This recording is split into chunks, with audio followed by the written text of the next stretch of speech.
ॐ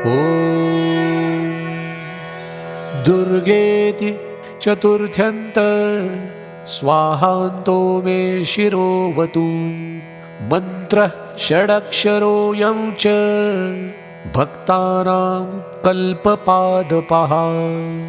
विचारो नास्ति वेदेषु ग्रहणेस्य मनोर्मुने।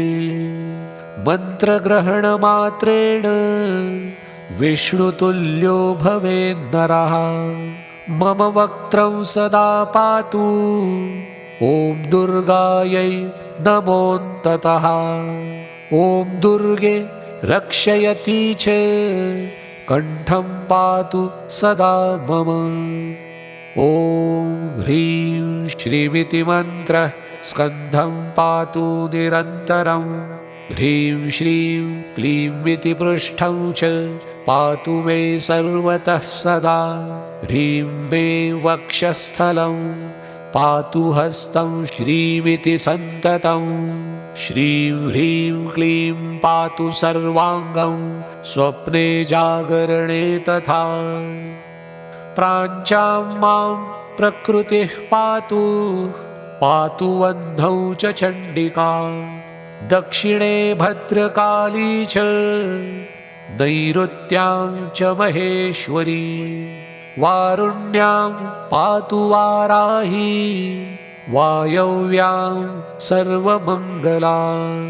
उत्तरे वैष्णवी पातु तथैशान्यां शिवप्रिया।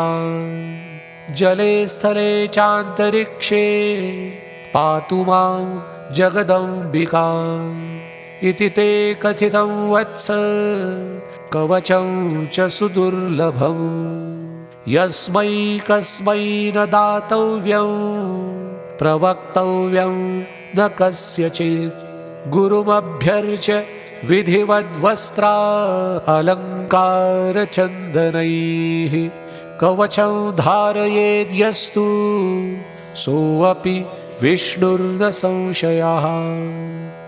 इति ब्रह्मवैवर्ते महापुराणे प्रकृतिखण्डे नारदनारायणसंवादे दुर्गोपाख्याने सप्तषष्टितमोऽध्याये ब्रह्माण्डमोहनं नाम श्रीदुर्गाकवचम्।